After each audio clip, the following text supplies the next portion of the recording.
আপনার জীবনে? আহা আহা মান্নার মতো অভিনেতা তো মনে হয় পৃথিবীতে আছে কিনা সন্দেহ ভাই। আমি ঘটনা বলি আমার। জি ভাইয়া।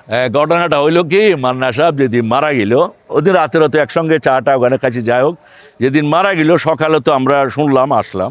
আসার সময় আমি মগবাজার থেকে আসতে পারতেছিলাম না। আমার গাড়ি ছিল স্টারলেট, টয়োটা স্টারলেট, আমার আটকা ফেললো।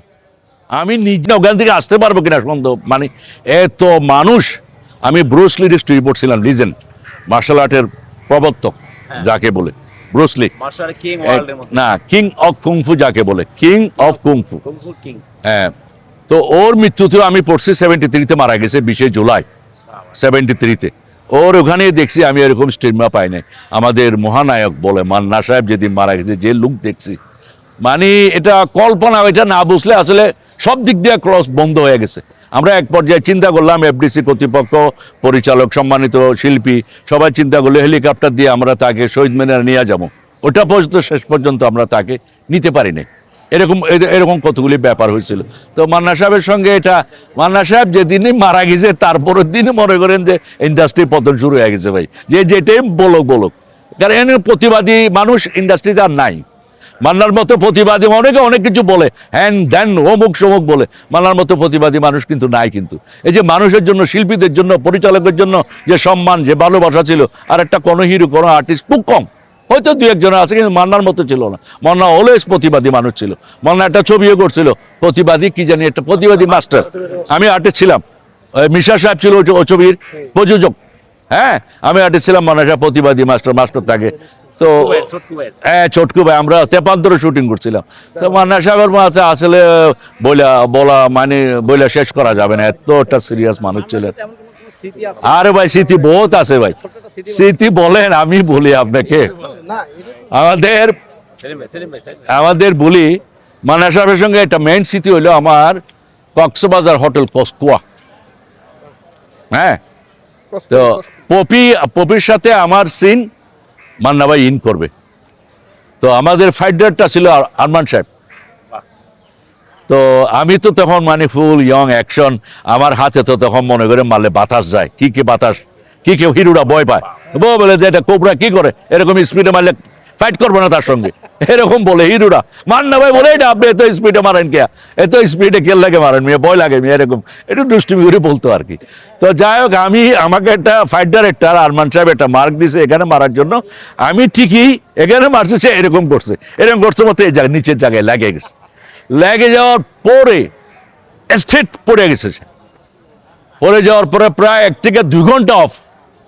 পরে ডাক্তার সেন্সলেস ভাই, পরে পানি মুনি মারিয়া ডাক্তার আইনা পরে ঠিক হয়েছে। পরে আমি ঠিক হওয়ার পর আমি তারা চিবি বললো যে না কোবরা সাহেব, আপনার কোনো সমস্যা নেই, বলো আমারও হয়েছে ভাই, আমি ভয় পেয়ে গেছিলাম। তো এরকম আর কি। যাই হোক, অনেক বড় বড় স্মৃতি আছে, অনেক ভালো মানুষ, এরকম মানুষ তো আর পাওয়া যাবে না, আল্লাহ নিয়ে গেছে আলহামদুলিল্লাহ। আল্লাহ মান্না সাহেব যেখানে আছে, আল্লাহ যেন ওনাকে ব্যস্ত নসিব করেন, ভালো রাখেন।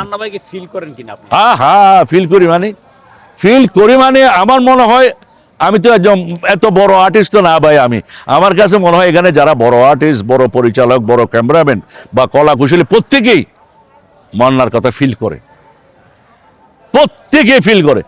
কি হয়তো এখান থেকে করে, কি এখান থেকে করে, কিন্তু ফিল করতেই হবে, কারণ এরকম মানুষ। এই যে আপনার মনে করেন যে আমাদের চলচ্চিত্র হয়ে গেছিল, আপনি পাইরেছি, মান্না সাহেবের উদ্যোগ, প্রতি ঘরে ঘরে, প্রতি মার্কেটে প্রতি ইয়াতে দোকানে যে এই চলে আসছিল, অস্ট্রেলিয়াতে চলে আসবার মান্না যে আন্দোলনগুলি করছে, এটা তার সঙ্গে আমি তার সঙ্গে আরেকটা মজার ব্যাপার আছে আমার, জানেন আপনারা? এটা হলে আরেকটা কি ব্যাপার, আমি তার সঙ্গে জেনারেল সেক্রেটারি পদে ইলেকশন করছিলাম 2004-এ।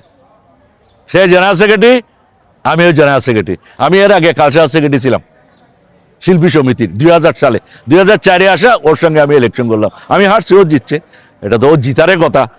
আমার ও তো অনেক তফাৎ, ও এত বড় একটা মানুষ, এত বড় অভিনেতা, আমি তো তার সামনে কিছুই না। তারপরে একটু ইমোশন টাইপের লোক তো, আমি একটু সংগঠন বেশি ভালোবাসি, করে ফেলছি আর কি। তো যাই হোক ভাই, অনেক কথা বললাম, অনেক সময় ভুল শুদ্ধ হইতে পারে।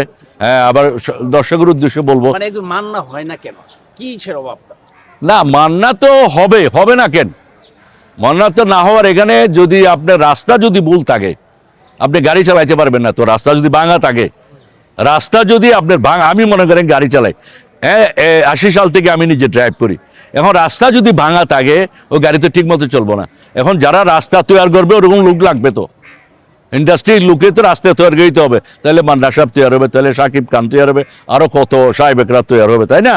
এখন ওই যে একজনে আছে ওয়ান ম্যান শো, এটা সেনের নাম আছে জানেন তো? জানি, জানি। হ্যাঁ ওয়ান ম্যান শো, খুব নামি দামি। হ্যাঁ নামি দামি, ওইটার পিছনে থাকে খালি দৌড়ায়, বুঝছেন? One man show, one man show, নাম বলবো এটা বুঝো না, আমি কারো নাম বলবো কেন? না। ওয়ান ম্যান শো মানে এটা বুঝে নিতে, বুঝে দিছে। এটা বুঝে নিতে হবে। ওয়ান ম্যান শো নাকি ভাই? ওয়ান ম্যান শো হলে দেখেন আপনি আরেকটা কথা আপনি বাইর করতেছেন আর কি কথা, আমি তো ফ্রিলি মানুষ বুঝছেন, অবশ্যই, আমি আবার ওগুলিতে গুলি কারো কে কি মাইন্ড করবো না, এগুলি ভয় পাই না কিন্তু। হ্যাঁ এখন দেখেন একটা জিনিস ওয়ান ম্যান শো কেন বলতেছি, এই যে আপনারা যে আসছেন পুরা ইন্ডাস্ট্রি বেকার না ভাই? বেকার, কেউ নাই। তা আপনি নিজেকে সাংবাদিক যদি মনে করেন বাংলাদেশে সবচেয়ে বড় সাংবাদিক, আর দুইটা সাংবাদিকের দিকে আপনার তাকাইতে হবে, তো তাকাইতে হবে না আপনার? Exact. তা আপনি যদি বলেন যে আমি নম্বর 1 থাকবো, ওরা থাকবে না, তাহলে এটা সাংবাদিকতা আপনার ঠিক হবে ভাই? বলেন না, আপনি বলেন ফ্র্যাঙ্কলি, আপনি বলেন। না, এটা- আমি যেমন ফ্র্যাঙ্কলি কথা বলতেছি, আপনি বলেন ফ্র্যাঙ্কলি, এটা ঠিক হবে না। আপনি যখন ওর দিকে তাকাবেন আপনার কলিগের দিকে, তখন হলে আপনি জেনুইন সাংবাদিক ভাই। আপনার কলিগ সে, আপনার ভাই, তার দিকে আপনি তাকাইতে হবে, তাহলে না আপনি সাংবাদিক। এক্সাম্পল আমি ওইভাবে বোঝানোর চেষ্টা করতেছি আপনার। তো যাই হোক, ইনশাল্লাহ আবার আসেন, আবার কিছু কথাবার্তা বলবো।